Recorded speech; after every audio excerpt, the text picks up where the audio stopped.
Assalamualaikum warahmatullahi wabarakatuh. Oke, seperti biasa sebelum dilanjutkan cerita pedang King Dao-nya, bantu Mimin tekan tombol like dan berkomentar. Juga terima kasih sudah dan sebelumnya. Gas. Bab 1681. Karena saudaraku, melihat kejadian ini, lelaki berjas yang tergeletak di tanah tak jauh dari situ pun tercengang. Kenapa? Nama belakangku juga Ye. Ye Guan dan Chi Zhen sedang berjalan di sisi jalan. Lampu jalan di kedua sisi jalan redup.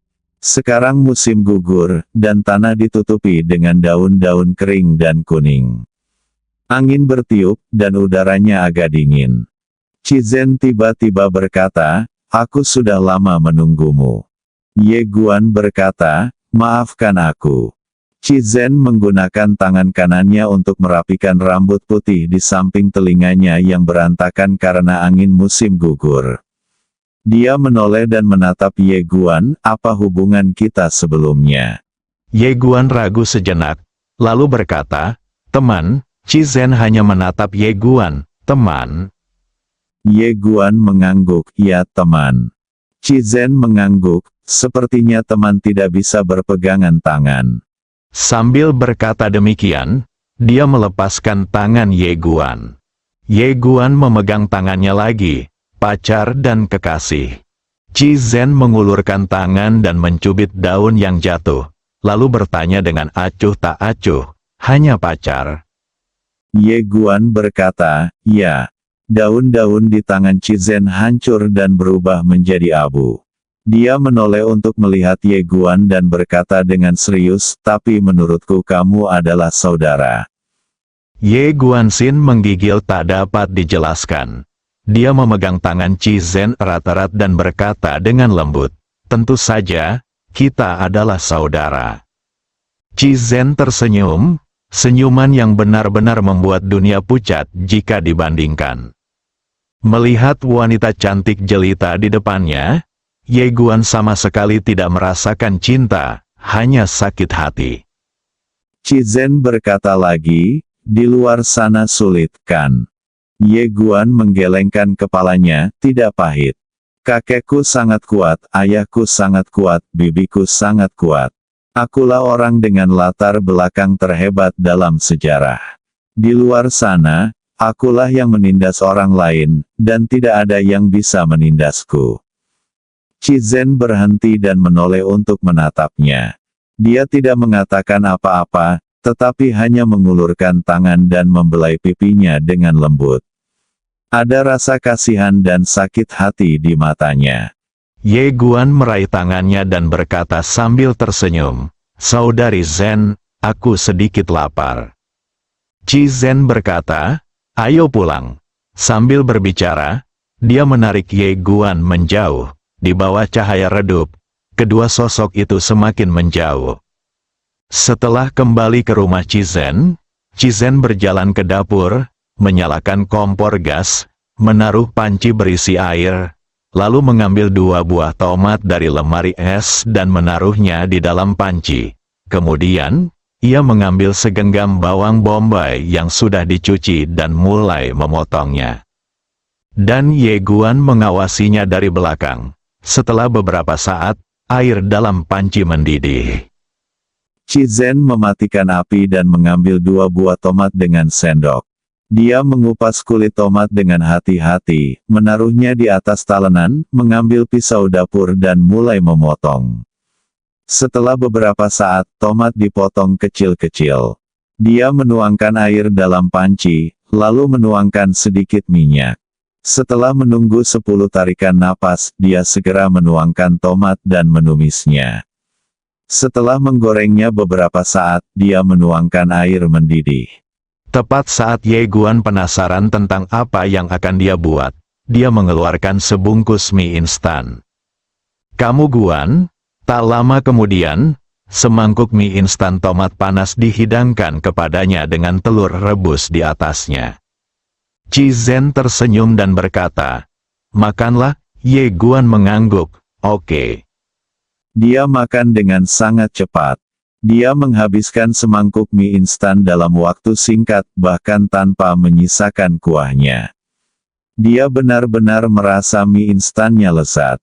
Mie instan bisa dimakan dengan cara ini. Kakak Zen benar-benar berbakat. Setelah Ye Guan selesai makan, Chi Zhen mengambil mangkuk dan pergi ke dapur. Setelah membersihkan mangkuk, dia menoleh ke arah Ye Guan dan berkata sambil tersenyum, "Istirahatlah." Ye Guan mengangguk. "Oke," Chi Zhen berkata, "aku mau mandi." Setelah berkata demikian, dia berbalik dan berjalan menuju kamar mandi. Ye Guan mengeluarkan menara kecil itu dan berkata, "Menara Master, pergilah lihat." Setelah itu, dia melemparkan menara kecil itu keluar jendela.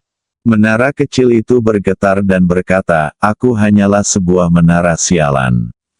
Aku hanyalah sebuah menara. Apakah kalian manusia tertarik pada menara induk? Apakah kalian tertarik?" Suaranya makin lama makin menjauh. Setelah beberapa saat, Chi Zhen keluar dengan tubuh terbungkus handuk mandi. Rambut putihnya terurai begitu saja di bahunya, dengan beberapa tetes air di atasnya.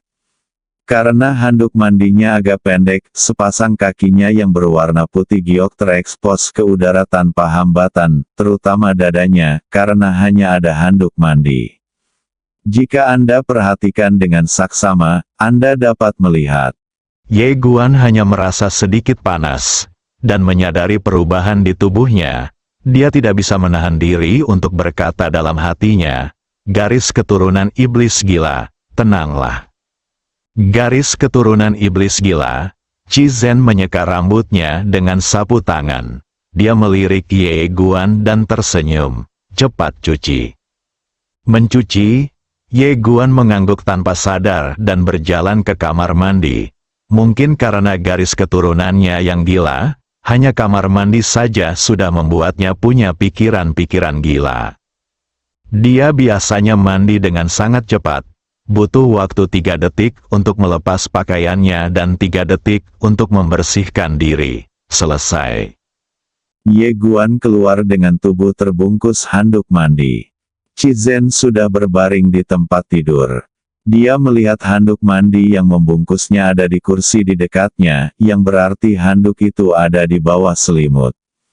Saya tidak tahu apa yang sedang dipikirkannya, tetapi Ye Guan tiba-tiba merasa sangat panas, perasaan panas yang sulit dijelaskan atau dijelaskan. Dia merasa bahwa dirinya adalah seorang kultivator pedang, dan terlebih lagi, seorang kultivator pedang yang telah menembus 2 lingkaran. Jika bukan karena fakta bahwa garis keturunannya yang gila begitu jahat, dia tidak akan memiliki pikiran-pikiran yang kacau itu. Meskipun semua ini adalah kesalahan garis keturunan gila, dia tetap memutuskan untuk memaafkan garis keturunan gila. Garis keturunan iblis gila, pada akhirnya, dia tidak tahu bagaimana dia bisa sampai ke tempat tidur. Begitu dia naik ke tempat tidur, dia merasakan tubuh lembut bersandar padanya. Ye Guan. Chi Zhen mengusap dagunya pelan dengan kepalanya, "Tidurlah." Setelah berkata demikian, dia benar-benar tertidur. Melihat Chi Zhen yang tertidur, Ye Guan terkejut sesaat, lalu tertawa. Semua pikiran kacau sebelumnya lenyap sepenuhnya saat ini. Dia dengan lembut memeluk Chi Zhen dan perlahan-lahan menutup matanya. Dan akhirnya, mereka berdua tertidur dalam pelukan masing-masing. Ini adalah awal musim panas di Gunung Fanjing dan cuaca mulai menjadi panas. Tetapi masih banyak orang yang datang untuk berwisata. Di suatu aula, seorang wanita berlari tergesa-gesa, "Tuan." Tak jauh dari situ, seorang pria berjubah Tao yang sedang menyapu lantai menatap wanita itu dengan ketidakpuasan, "Gadis, kamu sangat tidak sabaran di masa depan." Wanita itu dalam situasi putus asa. Dia menyela pria berjubah Tao dan berkata, "Guru, saya menemukan takdir yang luar biasa. Mari, biarkan saya menunjukkannya padamu." Sambil berbicara, dia mulai dengan cepat menyimpulkan, dan ketika dia menyimpulkan, beberapa hal yang samar muncul di hadapannya. Ketika lelaki berjubah Tao melihatnya, kelopak matanya berkedut dan dia bertanya dengan tergesa-gesa, "Bagaimana kamu bisa mengetahui takdir ini?" Su Ming berkata, "Bukankah adikku Zen sedang menunggu seseorang? Aku sudah menghitungnya untuknya, dan aku tidak menyangka bahwa orang yang sedang ditunggunya memiliki takdir yang begitu kuat. Tuan, takdirnya lebih kuat dari takdirmu." Pria berjubah Tao, Su Ming menjadi semakin bersemangat saat berbicara, "Guru, saya belum pernah bertemu seseorang dengan nasib yang begitu sulit. Namun, saya menemukan masalah, yaitu, nasibnya terbagi menjadi 2 tahap. Pada tahap pertama, dia tidak terkalahkan dan tidak akan pernah mati. Namun sekarang, nasibnya tampaknya telah kehilangan sesuatu, jadi nasibnya." Pria berjubah Tao tiba-tiba menghentikannya untuk mengucapkan kata berikutnya. Dia menatap Su Ming dan bertanya, "Bisakah kamu menghitung ini?" Su Ming mengangguk cepat. "Ya." Pria berjubah Tao itu sedikit bingung, "Bagaimana Anda menghitungnya?" Su Ming berkata, "Itu buku ramalan yang kau berikan padaku. Aku menghitungnya sesuai dengan metode yang ada di dalamnya. Sangat sederhana." Ekspresi pria berjubah Tao itu tiba-tiba menjadi aneh. Sial, dia benar-benar terkejut bahwa gadis ini benar-benar dapat menghitung nasib pengkhianat itu. Karena sampai saat ini, hanya sedikit orang yang mampu memperkirakan nasib pengkhianat itu, dan memperkirakannya dengan begitu jelas, dan gadis ini baru saja mulai belajar meramal. Ini benar-benar bakat super. Melihat ekspresi bingung di wajah pria itu, Su Ming bertanya dengan bingung, "Tuan, ada apa denganmu?" Lelaki berjubah Tao itu tersenyum dan berkata, "Bisakah kau membantuku menghitung apakah aku akan mati atau tidak?" Su Ming berkedip dan berkata, "Ini tidak bagus, kan?"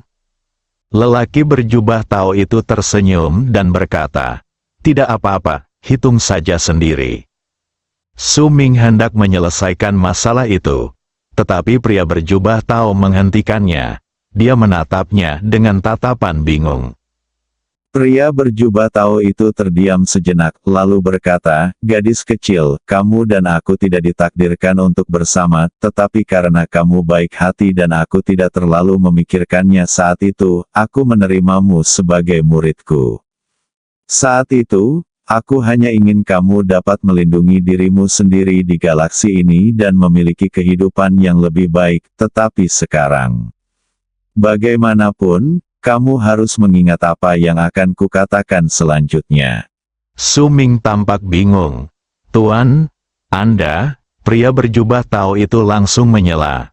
"Pertama, jangan perhitungkan nasib pengkhianat itu, orang yang ditunggu oleh saudara perempuanmu yang sebenarnya.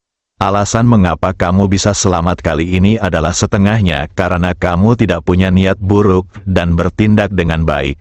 Dan setengahnya lagi karena saudara perempuanmu yang sebenarnya. Singkatnya, kamu bisa selamat karena kebaikan orang lain."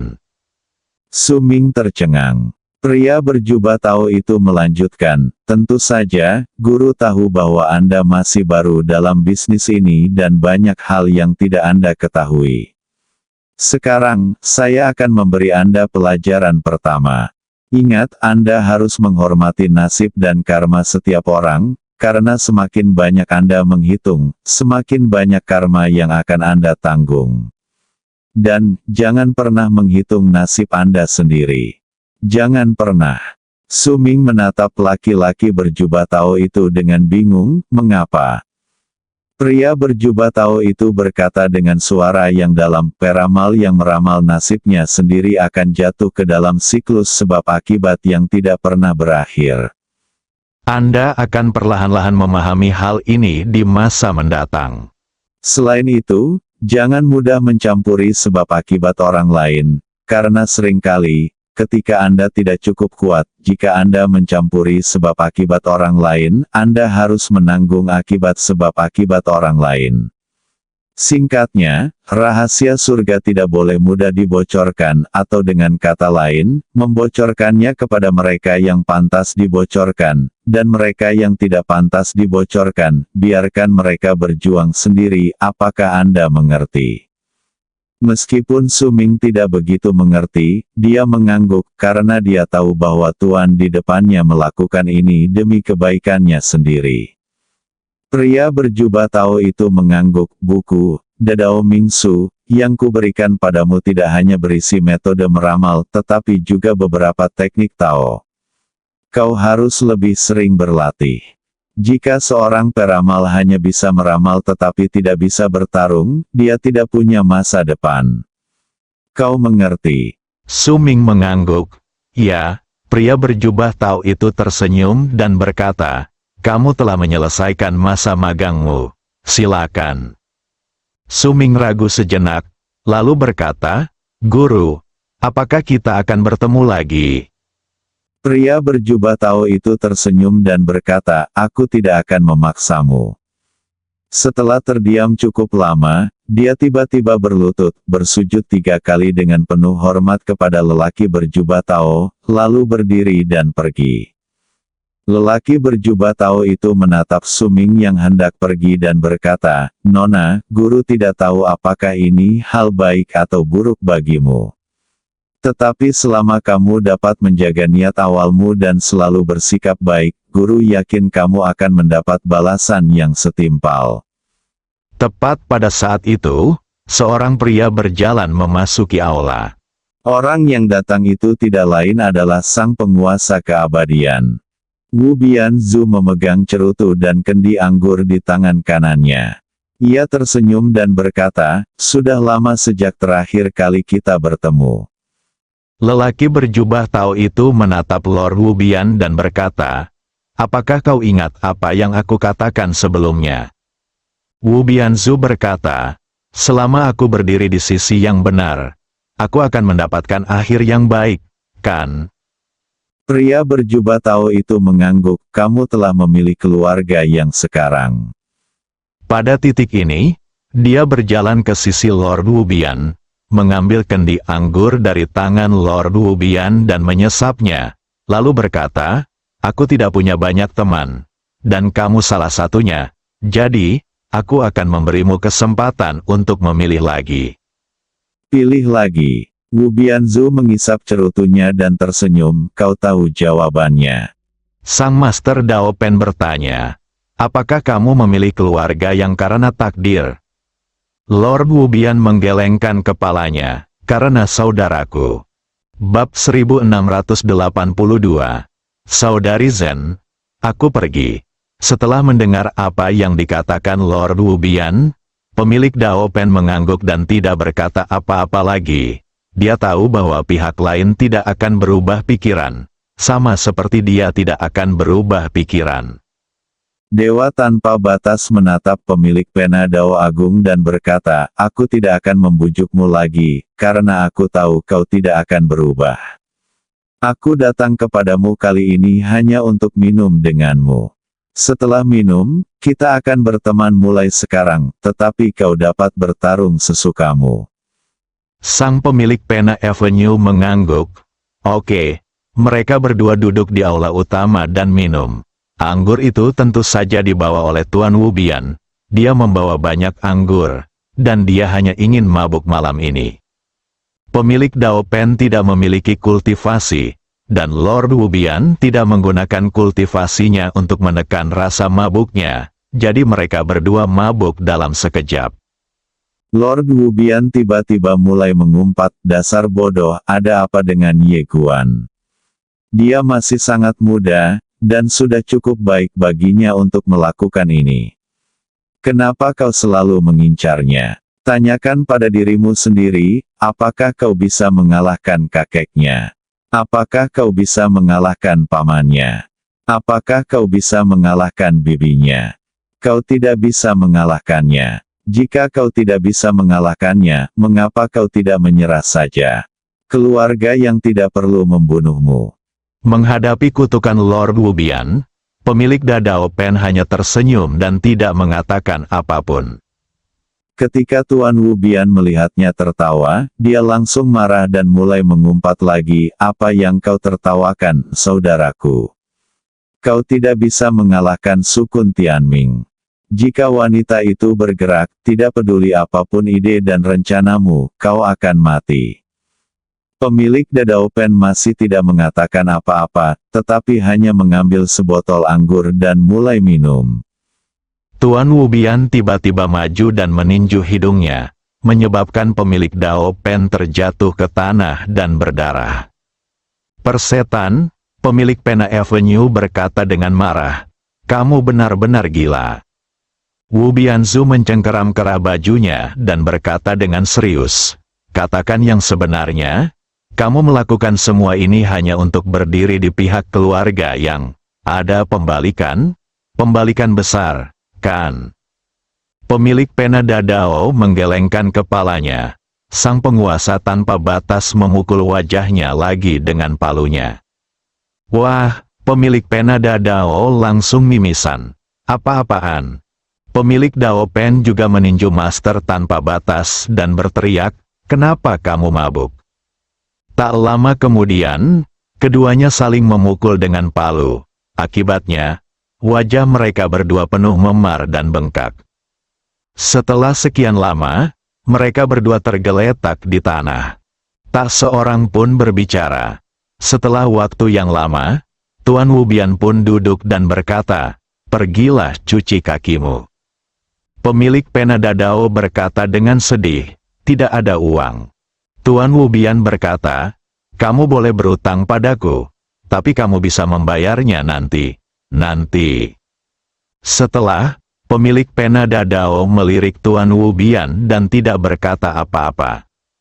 Sang penguasa tanpa batas berkata, "Ayo pergi." Kedua pria itu berjalan keluar, wajah mereka memar dan berdarah. Dalam perjalanan, pemilik Pena Dadao bertanya, "Apakah pengkhianat itu akan datang menemuiku?"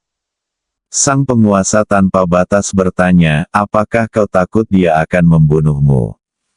Pemilik Dao Pen langsung berkata, "Bagaimana mungkin aku takut? Siapa yang pernah aku takuti? Apakah kamu bercanda?" Setelah selesai berbicara, dia berhenti sejenak dan melanjutkan, "Pengkhianat ini masih muda dan bertindak gegabah. Dia memiliki karakter yang buruk. Kamu harus membujuknya lebih banyak lagi. Kekerasan tidak dapat menyelesaikan masalah. Katakan padanya untuk tidak datang kepadaku." Sang penguasa tanpa batas berkata, dia akan datang untuk menemuimu. Rumput, pemilik Pena Dadao berkata dengan cemas, "Mengapa dia mencariku? Aku sudah dalam kondisi ini, dan dia masih ingin mencariku." Tuan Wubian berkata, "Jangan takut, dia adalah seorang sarjana dan biasanya tidak akan mengambil tindakan." Pemilik Pena Avenue. Pagi hari. Ye Guan terbangun, membuka matanya, dan Qi Zhen tidak lagi berada di bawah selimut. Dia berdiri dan meregangkan tubuhnya. Dia harus mengakui bahwa dia sudah lama tidak tidur seperti ini. Bagi seorang praktisi, tidur pada dasarnya merupakan suatu hal yang tidak perlu. Tetapi ia tiba-tiba menemukan bahwa perasaan ini sebenarnya cukup baik. "Bangun!" Suara Qi Zhen tiba-tiba terdengar. Ye Guan mendongak dan melihat Qi Zhen berjalan ke arahnya sambil membawa semangkuk mie instan. Dia tidak mengenakan pakaian apapun, hanya terbungkus handuk mandi. Siapa yang sanggup melihat pemandangan ini di pagi hari? Pembuluh darah Ye Guan tiba-tiba menjadi tegang. Qi Zhen membawakan mie instan itu kepadanya dan berkata sambil tersenyum, "Makanlah."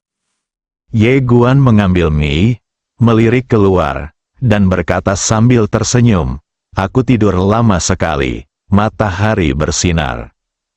Qi Zhen duduk di depannya. "Tadi malam aku berusaha keras memikirkan apa yang terjadi di antara kita, tetapi aku tidak dapat mengingat apapun. Ye Guan terdiam. Qi Zhen menambahkan, tetapi aku tahu bahwa kamu pasti seseorang yang sangat dekat denganku. Ye Guan memegang tangannya dan berbisik, jika kamu tidak bisa mengingatnya, maka jangan pikirkan itu. Qi Zhen menatapnya dan tidak berkata apa-apa. Ye Guan mulai memakan mie-nya. Sama seperti kemarin, dia menghabiskan mie-nya dalam waktu singkat. Setelah selesai makan, Qi Zhen tiba-tiba bertanya, kapan kita berangkat? Ye Guan berkata, besok. Qi Zhen mengangguk dan tidak berkata apa-apa. Ye Guan berkata, ayo pergi ke suatu tempat. Qi Zhen tidak bertanya kemana mereka pergi, dia hanya mengangguk. Ye Guan tiba-tiba membuka telapak tangannya, dan sebuah buku di atas meja tidak jauh dari sana terbang ke tangannya. Dia hendak membukanya dan membacanya, tetapi Qi Zhen tiba-tiba menghentikannya. Jangan membacanya. Ye Guan menatap Qi Zhen, yang tersenyum dan berkata tidak cocok untuk anak-anak.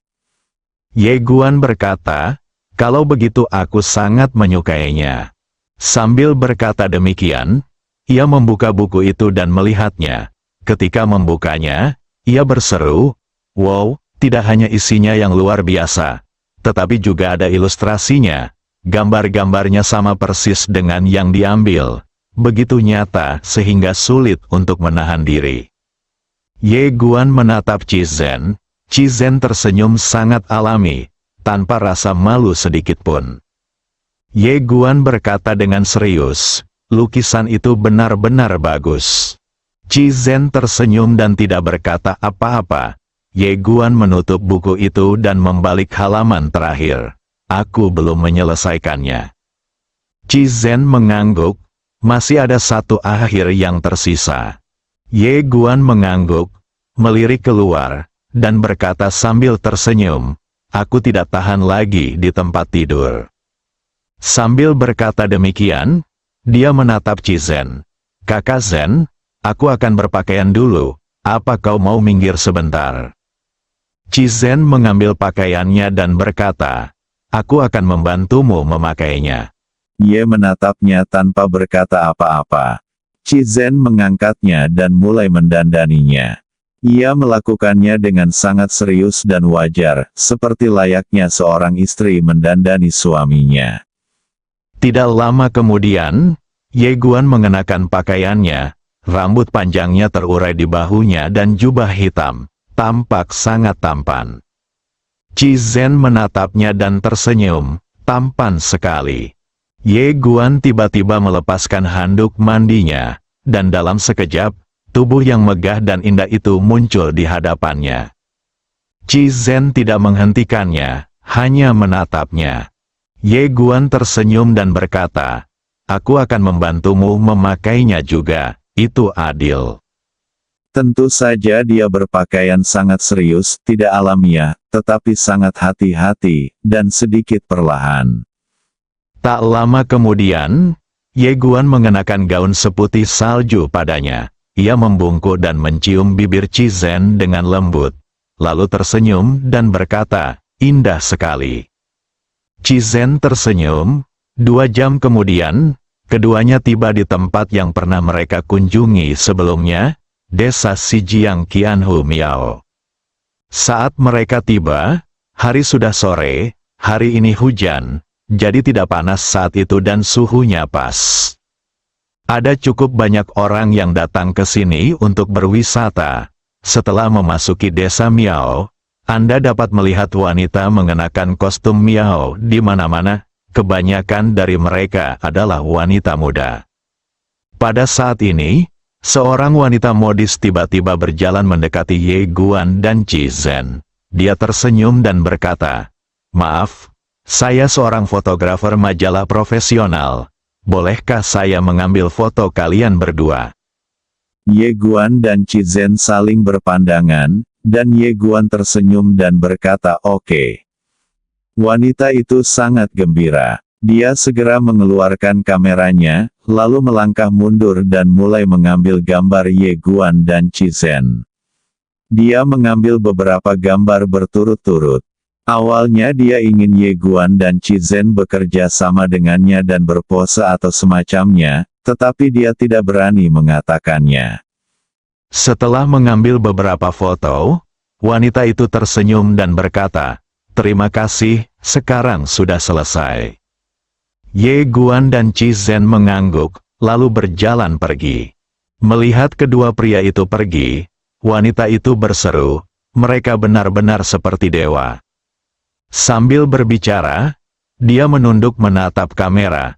Dia ingin memeriksa foto-foto yang baru saja diambilnya, tetapi dia tertegun. Semua foto yang saya ambil tadi sebenarnya kosong. Keduanya berjalan di sepanjang jalan. Gaya arsitektur di sini sangat khas. Rumah panggung dibangun di lereng bukit. Lebih dari 1000 rumah panggung berubah mengikuti bentuk medan yang bergelombang. Sebuah sungai mengalir melalui desa, membagi desa Sijiang Miao menjadi dua. Dalam perjalanan, Chi Zhen menoleh ke arah Ye Guan dan bertanya, "Mengapa kamu ingin datang ke sini?" Ye Guan tersenyum dan berkata, "Saya ingin datang dan melihatnya lagi." Chi Zhen mengangguk. Ye Guan mengajak Chi Zhen jalan-jalan, dan mereka seperti pasangan muda yang baru saja menjalin hubungan, mengobrol tanpa henti. Namun, mereka tidak berbicara tentang kultivasi. Terlebih lagi, sebagian besar waktunya Ye Guan hanya mendengarkan Chi Zhen berbicara tentang berbagai hal mengenai Bima Sakti. Dia juga akan berbicara tentang beberapa hal yang terjadi padanya di luar, tetapi semuanya adalah hal-hal baik. Waktu berlalu dengan cepat, dan dalam sekejap matahari sudah malam. Ye Guan membawa Chi Zhen ke sebuah restoran. Mereka memilih tempat duduk di dekat jendela dan duduk. Dia tersenyum dan berkata, "Tunggu sebentar." Setelah mengatakan itu, dia berdiri dan pergi ke dapur restoran. Seorang koki gemuk segera datang dan bertanya, "Apa yang sedang kamu lakukan?" Ye Guan tersenyum dan berkata, "Aku akan memasak beberapa hidangan sendiri." Si koki gendut itu mengira ia salah dengar, "Kamu mau masak sendiri?" Ye Guan mengangguk. Si koki gendut itu melotot ke arahnya, "Kamu cari masalah." Ye Guan tiba-tiba mengeluarkan setumpuk uang kertas tebal dan meletakkannya di depan koki gemuk itu, "Beri aku sedikit kemudahan." Si juru masak gendut itu tercengang saat melihat tumpukan uang kertas yang tebal. Uang itu cukup untuk menutupi gajinya selama 5 tahun. Si koki gendut itu bereaksi cepat. Ia segera menyingkirkan tumpukan uang itu dan segera memasang senyum di wajahnya. "Kakak, dapur ini milikmu sekarang." "Terima kasih." Ye Guan tersenyum tipis. Lalu berjalan ke kompor. Dia tidak menggunakan bahan-bahan di dapur, tetapi mengambilnya langsung dari menara kecil. Dia membuatnya sangat cepat, dalam waktu kurang dari setengah jam selesai, karena dia hanya membuat semangkuk mie instan. Dengan telur rebus di atasnya. Setelah selesai, dia membawa semangkuk mie instan ke Chi Zhen. Chi Zhen melihat semangkuk mie dan berkata, "Mie umur panjang, bagaimana kamu tahu hari ini ulang tahunku?" Ye Guan tersenyum dan berkata, "Kau sudah pernah memberitahuku sebelumnya." Chi Zhen menatapnya. "Benarkah?" Ye Guan mengangguk, "Tentu saja." Chi Zhen mengangguk. Ia mengambil sumpit dan memasukkan beberapa mie ke dalam mulutnya. Setelah beberapa saat, ia mengacungkan jempol. "Enak sekali. Bagaimana kalau kau tinggal saja di sini dan membuat mie untukku nanti? Oke?" Ye Guan tersenyum dan berkata, "Bagaimana di masa depan?" Chi Zhen meliriknya, tidak berkata apa-apa, dan melanjutkan makan mie. Setelah beberapa saat, Chi Zhen tiba-tiba mengambil sepasang sumpit dan menyerahkannya kepadanya, "Mie panjang umur, mari kita makan bersama dan hidup lebih lama bersama." Ye Guan tidak menolak dan mengangguk, "Oke." Dia mengambil sumpit, dan mereka berdua makan semangkuk mie panjang umur bersama-sama, masing-masing memakan setengah telur. Setelah makan, Ye Guan membawa Chi Zhen keluar restoran. Ia menjentikkan jarinya, dan tiba-tiba, kembang api meledak di seluruh desa Sijiang Qianhu Miao. Langit berbintang tiba-tiba menjadi cerah, dan di langit yang cerah itu, muncul 4 kata besar, "Selamat ulang tahun." Dan ketika kata-kata itu menghilang, wajah cantik yang dipadatkan oleh kembang api yang tak terhitung jumlahnya, itu adalah Chi Zhen. Ye Guan memegang tangan Chi Zhen, menatap wajah yang tak tertandingi di langit, dan tersenyum, "Saudari Zhen, kamu sangat cantik." Chi Zhen menatap langit dengan linglung. Tiba-tiba, dia menoleh ke arah Ye Guan dan tersenyum, "Aku suka itu." Ye Guan tertawa. Larut malam, Ye Guan menggendong Chi Zhen ke tempat tidur. Ia meletakkan Chi Zhen dengan lembut di tempat tidur, dan menutupinya dengan selimut. Tangan kanannya sedikit gemetar dan kekuatan misterius menyelimuti Chi Zhen, yang langsung tertidur lelap. Ye Guan membungkuk dan mencium bibirnya dengan lembut, "Saudari Zhen, aku pergi dulu." Setelah berkata demikian, dia berbalik dan pergi. Dan saat dia meninggalkan ruangan, Chi Zhen tiba-tiba membuka matanya. Di luar, Ye Guan datang ke sebuah restoran kecil di jalan. Dia memesan 2 hidangan dan sebotol anggur, dan meminta 2 gelas. Dia mengeluarkan menara kecil dan meletakkannya di atas meja. Dia mengisi gelas dan kemudian meletakkannya di depan Tower Master. Xiao Ta berkata, "Saya tidak minum." Ye Guan tersenyum. Xiao Ta berkata, "Kamu bisa membantunya memulihkan ingatannya." Ye Guan menggelengkan kepalanya, "Aku berutang padanya, cukup." Menara kecil itu sunyi. Ye Guan berkata, "Tuan Ta, saya akan bersulang untukmu." Tepat saat Xiao Ta hendak mengatakan sesuatu, Ye Guan tiba-tiba berkata, "Tuan Ta, Anda telah mengikuti saya selama bertahun-tahun dan banyak membantu saya, tetapi saya rasa saya belum pernah mengucapkan terima kasih kepada Anda." Sepertinya tidak ada artinya untuk mengucapkan terima kasih. Tuan Ta, izinkan saya bersujud kepada Anda. Sambil berkata demikian, dia pun berdiri, lalu berlutut dan bersujud kepada Guru Ta dengan penuh hormat. "Persetan," Xiao Ta langsung berdiri, "apa yang kau lakukan? Kau, jangan lakukan ini." Ye Guan berdiri, membuka telapak tangannya, dan menara kecil itu terbang ke tangannya. Saat berikutnya, menara kecil itu berkata dengan ngeri, "Kau menyegelku, apa yang akan kau lakukan? Hei!" Ye Guan tersenyum dan berkata, "Tuan Ta, Anda telah mengurus keluarga kami selama 3 generasi, dan sekarang saatnya bagi Anda untuk menikmati hidup Anda. Tinggallah bersama Suster Zhen. Jika saya masih hidup, saya akan datang menjemput Anda." Sambil berbicara, dia melonggarkan pegangannya dan menara kecil itu perlahan melayang menjauh. Bersambung.